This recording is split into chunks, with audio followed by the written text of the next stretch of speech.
That's the introduction. Okay. Well, first of all, thank you. Thank you for coming and being interested in this subject.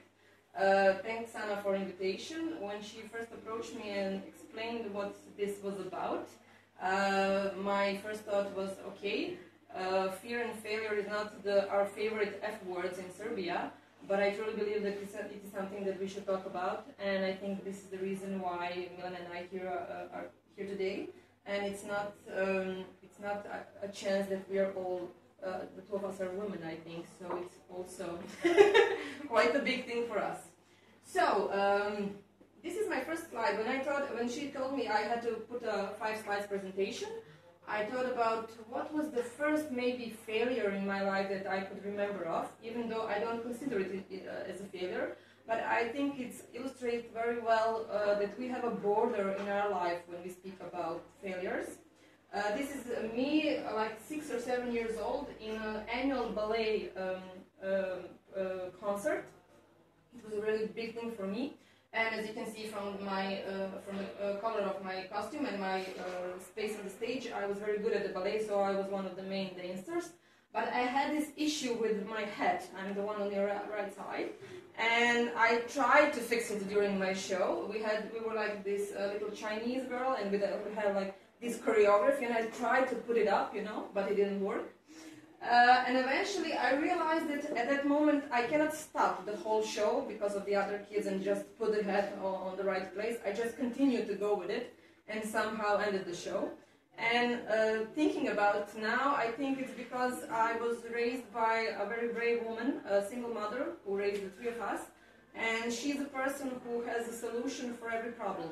And just like her, I found a solution and just played on with the situation I have. And when we talk about border, and I will speak a little bit more later on, I think there is a border in our life where failure is considered a normal step in development. When kids learn to walk, when they fall, we say, yeah, great, you're doing good, you're becoming better. And we just encourage them to go on. And then later on, when we enter school, I think, we learn about grades, we learn about other people and how we compare ourselves to others. And that is some way where we learn, I think, that failure is not an option and it's not a very good thing. The real F, a big F for me, was this building. Exactly 20 years ago, I wanted to apply to study psychology. I finished high school for design, and the only thing that interested me actually was psychology. A lot of people don't know about it. So I took a year off after my high school. I didn't tell anybody from my family, only my boyfriend knew about this. So I prepared for a few months and I went to the test, and I remember still that sunny warm day where I went to. It was somewhere around these walls with walls with all these lists with names, and I looked for my name and I wasn't over the list. I was way below the list. And it was the day that I thought that because of it, my life would be average. I will not be worthy, if I can say so, of doing anything big, anything to be remembered by. I was just going to live a normal, average life in Serbia. I didn't want to study anything else, so I started to work. I actually worked during my high school and my grammar school to get some money. So just after this, I started to work as some kind of courier secretary in a private company. And for the next 10 years, I continued to work in different kind of companies as a project manager, office manager, graphic designer. And at that moment, I consider it was the top of the mountain for me. I consider myself the perfect employee for somebody else's company. I consider myself as someone who is born to make some other people's dream, because I didn't fulfill my own. So I was very lucky, actually. I had a lot of people, a lot of great colleagues during that period, and I also, because I was so eager of knowledge and I needed to learn more. I really always had this wish for me. I learned about computers. They were entering the market 20 years ago, and so I just went a course after course after course, and through these 10 years I really learned on my skills and knowledge and developed myself further. The real change came, a really U-turn in my life came 9 years after, or just before. I became a mother for the first time, and this is the period which brought a lot of new changes and new challenges in my life. One of it was to find the perfect diaper for my kid. I wanted to be a good mom, and I wanted a good diaper for my kid. So eventually, in the search of this perfect diaper, I ended up in the entrepreneurship.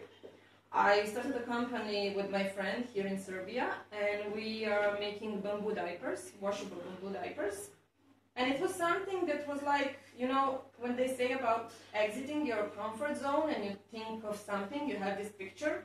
For me, starting my own company, which I never planned, I didn't have a business plan, I didn't have knowledge, I didn't have a college, I didn't have a degree for it. It was like you have this comfort zone, and then you have these large doors which you just open and you exit. And you have no idea what's there for you. For me, on this journey was adventure, if I can say so. A lot of great people that I met, incredible experiences, places I never dreamt of visiting, and definitely a complete new path in my life. One of the amazing things that I actually had a chance of living is being a speaker at TEDx Vienna 3 years ago. And I still remember the call that I got from my friend, and she was like, "Will you speak at TEDx in Vienna in front of 1,000 people in English?" And I was like, "No. I mean, I never learned English besides school and movies and songs. You know, I cannot speak in front of people in English." And I had this little voice in my shoulder that was saying like, "Who are you to speak at TEDx? You know, what story do you have to share? Why would people listen to you?" And then on the other shoulder was a little tiny voice that said only one sentence. And it said, "You know, this is the call that you will get only once in your life. So think wisely what will you answer." And I remembered my mother again, and I said yes. And I took all of my friends, and I talked about what's my story? What should I share with the people? I have a friend who is English, who translated my story to English. I had a friend who actually gave me the dress and the jewelry that I brought, and it all turned out very well. Then the interesting thing that is connected to this day is that my talk was actually about 3 things that we can learn from our kids, and one of them was fear. How we can learn from our kids to be fearless, and how that leads us actually to completely new areas and experiences in our life. What was most valuable for me, as I'm extremely introvert person, was the thing that after I finished the talk and there was a break, people approached me and say how valuable my story for them was, because I was this girl that shared a story how she was shy and very introvert kid who wanted to be a librarian, because I didn't like people so much when I was little, actually liked books much more, and that I did something with my life and that actually made a company, I made a product, and I reached people through it by following my own heart. And then I realized that each one of us has a story that's worth spreading. And at that time, everything was going great. Actually, we have been finished some program in Impact Hub in Vienna for our job, so we doubled our revenue, we put new products in market, we entered the new chains for sales and everything. And after a year, the things were going quite great. I actually felt that maybe there is more for me. And with that question came another one that asked, do I have a right to want more when I got so much more that I wished for? And I was silent for a year, and I was like, no, this is so much more than you bargained for, and just be where you are. But eventually that somehow reflected on the business. And I have gone through some additional working on myself, coaching and everything, and it took me quite close to 6 months to admit to myself that I want more than what I already have. Being an introvert, like I said, when I got the idea that maybe I want to do something else, what came up after the TEDx is that I was involved in a few conferences as a speaker. I was involved in a few programs as a mentor for women entrepreneurship, for young people, and it really opened up a completely new path for me. And it was the path where I felt joy, happiness, where I really was motivated to work on more and further on. But having this idea that maybe I want to leave the business that I have was the feeling of guilt and the feeling of failure. If I leave the company, if I leave what actually identifies me, will it be a failure? So when I spoke to myself, I was like, okay, we'll see what we'll do about it, but I didn't tell anybody, just like my psychology preparation for the test.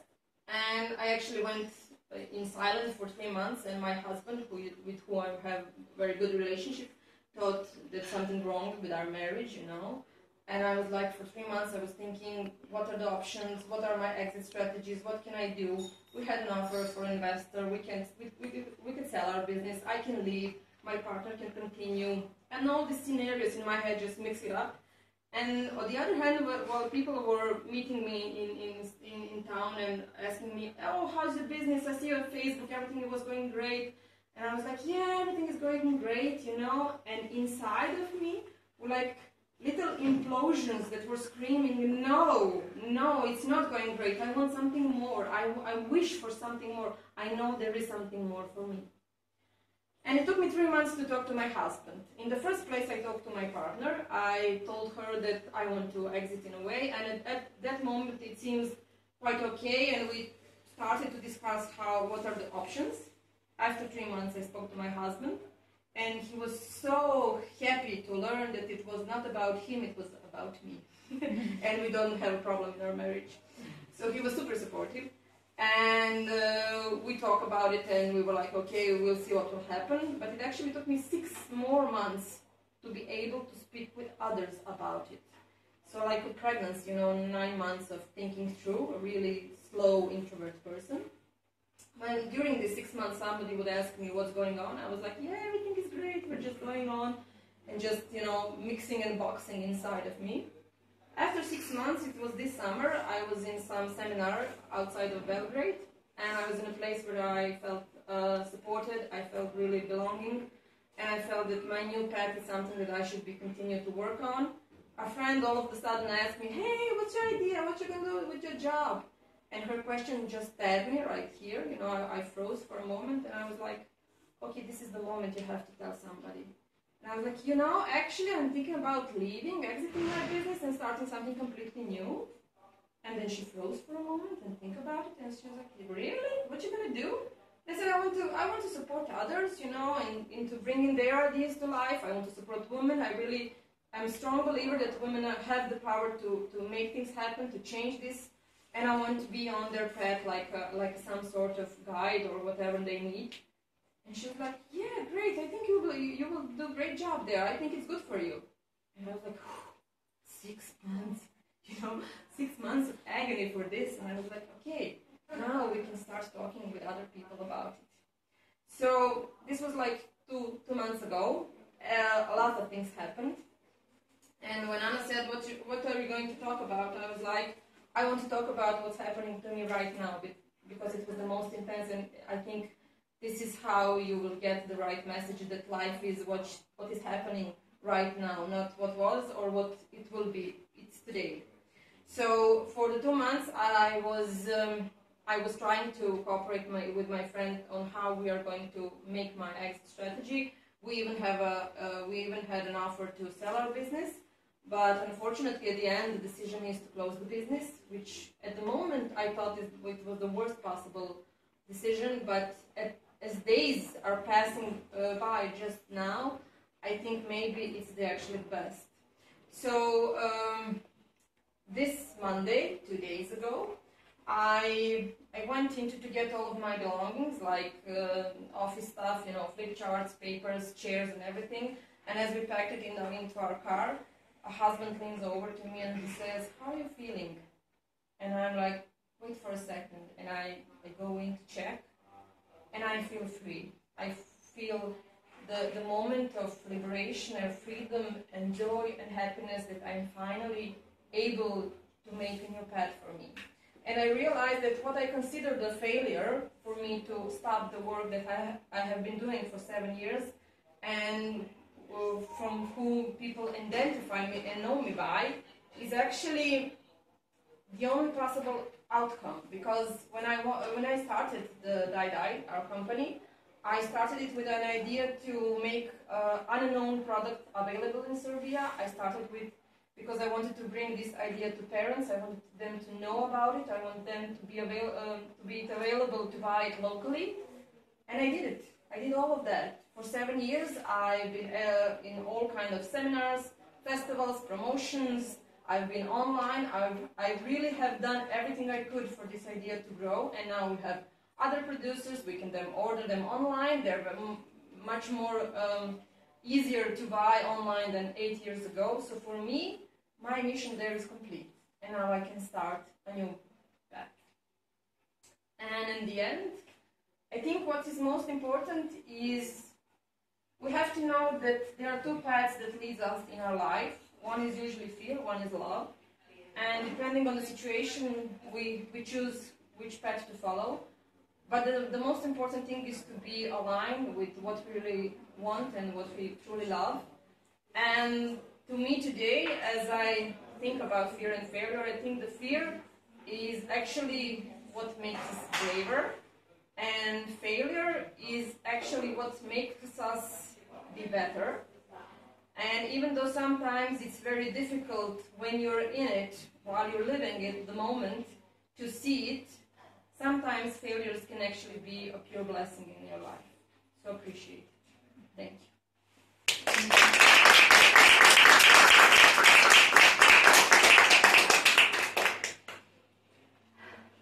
We have a lot more room for Q&A. If anybody wants to ask anything related to the story, parts of the story, just go ahead. For me, it was most memorable that actually scenario that was logical to sell business. And, Yeah. you know, unfortunately didn't happen. But it's like, it's not about one person wanting that. It has to be both sides. Yes. So as my parents sometimes say, you have nothing bad to say to yourself. You know, nothing to be guilty about. But it's so moving. Like, why we don't do that? Yeah. Okay, I'm gonna go with that then. Yeah.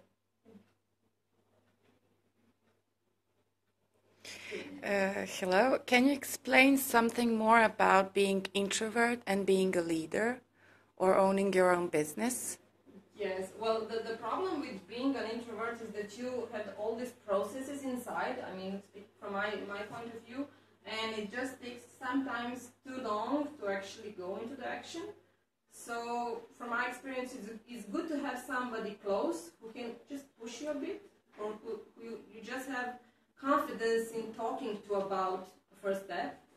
For me, being an introvert was a good thing, because when I make a step, I'm sure I made a good one, because I have thought through so many things, you know, so many scenarios that I know that I'm on a good path. But as through these 7 years of developing a business, I also developed myself. So try to not wait to be everything to be perfect, everything to be on time, everything to be pixel perfect, as we designers like to say it.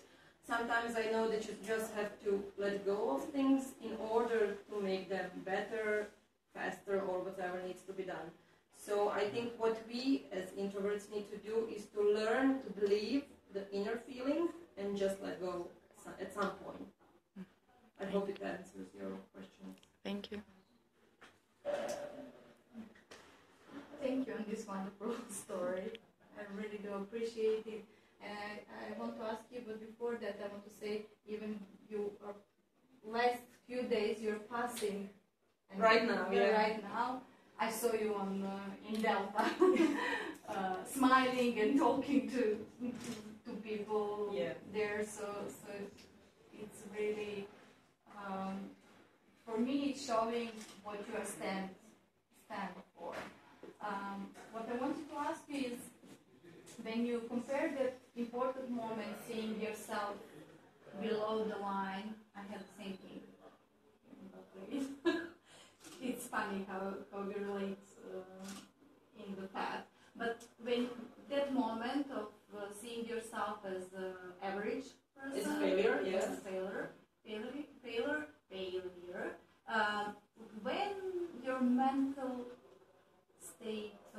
change. So when was the moment when you saw yourself as the person who can step out and change things for yourself or for the others, see yourself as a success, not as a when it happened? It's a very good question. Actually, I became aware of this situation like a year ago. It just popped out of during one exercise in seminar, and I then understood that I buried this belief deep down inside. I always, even though I made a company and it did make some success and I made some really nice things along the way, I always thought that they were accidents, that they weren't meant for me. I never ever said, I never felt proud of what I did. Not, I think, a year ago. Now I look back and I see what all things that I've done. And it's the interesting thing on TEDx talk when we got the day before the conference, and we went on stage to try the slides and everything because it's a large stage, so you just feel the space. And I went there, I went through my presentation with a pointer, and you have 3 monitors and everything. And I stepped off the stage, I finished everything, and a woman approached me. And she was a trainer for the speakers, and she's like, "Oh, I see you have a beautiful story, it's a great presentation, beautiful photos. I have just one more thing for you." And I was like, "Oh yeah, this is my big moment, you know, somebody's going to tell me something really important." And I was like, "Yes." And she just looked at me with this mother-like, look in her eyes, and she said, "It's okay to be proud." And I froze and started to cry at the moment. And she said, "You've done wonderful things. It's okay to be proud of yourself." And this is the moment when I realized, sorry guys, but we women have an issue about it, to be proud of what we have done and to accomplish ourselves. So that was the moment when I started to realize that that things are not happening for me by accident, but they're happening because I'm doing things the way that I'm doing because of me. And it was an important lesson, but it took me close to 10, 15 years, yeah. I'm a slow learner. Introvert, slow learner. Yeah, but I learned it at the end, so yeah. But thank you for the question. Yes. I have a couple. Did you have a mentor who helped you? Yes, in the different stages of my life, you have different kinds of mentors. For business, for personal development, yes. They were very valuable for me. Yeah. How did it look? How did it look like? Mentor. Well, my epiphany with my job actually came for one of the coaching sessions where I literally went into some sort of half meditation, imagining my work and everything. And all of a sudden in this picture I saw that behind my ideal photo there is a path, there is a new path for me.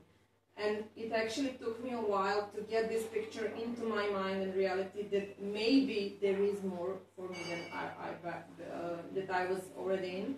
So I think that in a way, no matter how many books you read, how many seminars you visit, it's all about knowing yourself and that feeling that you have that something is not right maybe, or that maybe there is more that you need to work on. So it's not an easy or fast process. It's from my perspective, it's like 1 to 2 years process of change. Okay, thanks. Who were other people in your life who helped you or supported you, and how? Well, in the first place, family. My husband. He was sometimes I wonder why he's so super supportive, and it is a good thing. Because he supports me no matter what I do. My family in the first place, like I said, my mother, and I think all the people that I were involved that sometimes have seen more in me than myself. Like a friend who asked me to come to TEDx to talk, like people here that always invited me in certain events or certain programs. I think sometimes other people see they're easier to spot certain parts of ourselves that we just, we take them for granted. We think everybody is like that. We don't take this authentic piece of ourselves like it has a value. and it's important. I mean, because every one of us has a story, has this like Lena said, little diamond in our heart that's worth spreading. And last question, from this perspective, what are you doing now forward to continue with your journey and improve yourself? Well, I'm actually starting a new thing. I want to combine my knowledge from graphic design, online marketing, building a business, and consulting work in order to help others to walk through the same process.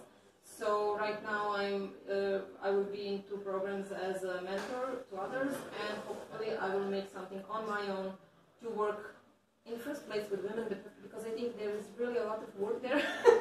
And I find them very good material to work on, because I can easily relate to them, especially mothers, young mothers. And so this is like something that I already started and plan to develop further. Thank you very much.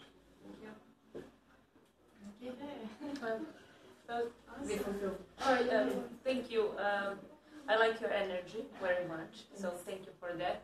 I'm a mother of 1 girl, so understand that fear is like feeling a little bit more than actually is when you have a child next to you. It's a real dimension of fear, yeah. Totally.